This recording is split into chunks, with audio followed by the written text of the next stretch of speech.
I will give that up in the blink of an eye to turn it around for the support to be for the Trinidad and Tobago Police Service, because I will not be here all the time.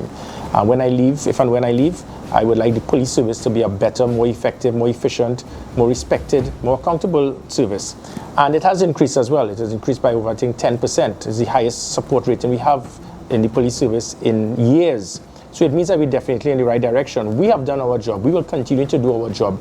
But other persons also need to understand that you're trying to put the police service to be blamed. But when it is that there's a mass inflow of illegal immigrants from South America, where over 30 homicides this year was contributed by those individuals, and we never had that problem a few years ago, then we have the situation where communities, they continue to embrace and virtually worship gang members and protect them. Then you have the situation where young men cannot be controlled by their parents. We have the situation with illegal weapons entering the country much more than years gone by. We have the situation where persons are arrested, held with weapons, and then being given bail, and organizations try to justify this.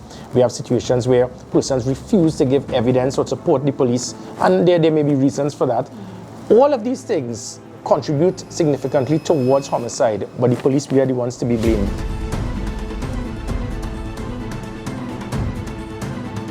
Just by the increase, you've seen that the public is starting to be aware.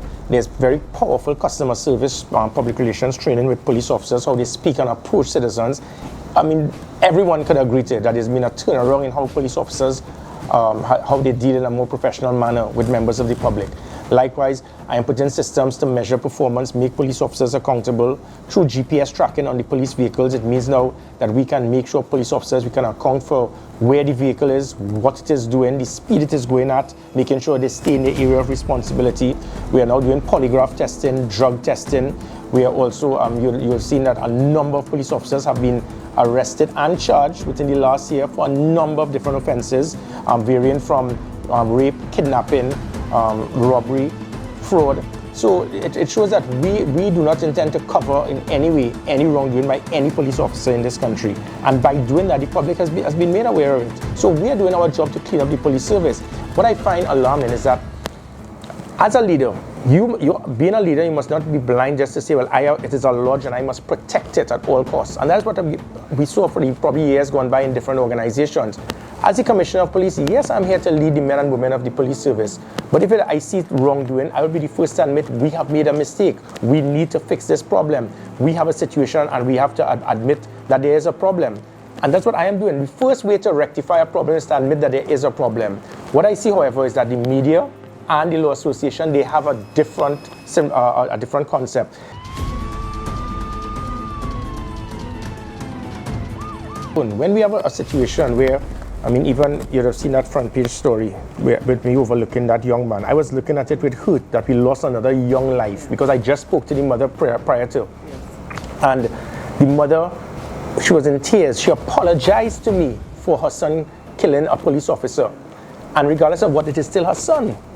And the police, we have to be blamed for this. We have to be blamed because a mother cannot control her son. We have to be blamed because communities will circle the wagons to protect criminal elements, and they know that these criminal elements, they are paying their sons to be involved in criminal activity, and they are turning a blind eye because their son is providing them with good things in the home.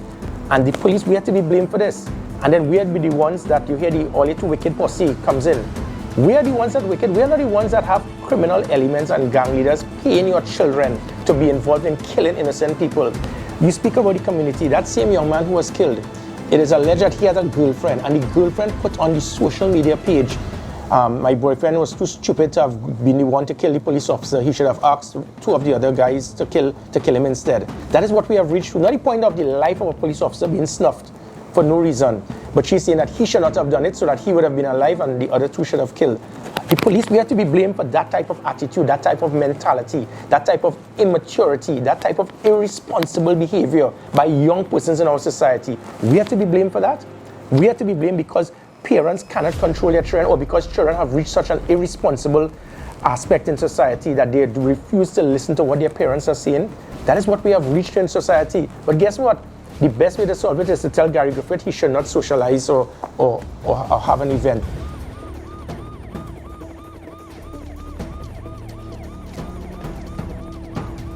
We have done our job. Instead of an SOE, People need to be mature. You need to be mature and stop dividing this country on everything. When we divide the country, the criminals benefit. But as I stated, we are doing our job. And I embrace anyone who will tell me, name one thing extra we should have done or we could have done. Okay, someone will be sent shortly. They do. The phone is right here. I keep it with me at all times. Right. 482 Gary. What I have, there's a major and overwhelming support that the country has of me, of the vast majority of law-abiding citizens. What people are afraid of is that they may trust me, but they don't trust the system. They believe that if they give information to me, it may filter back down and they will be targeted.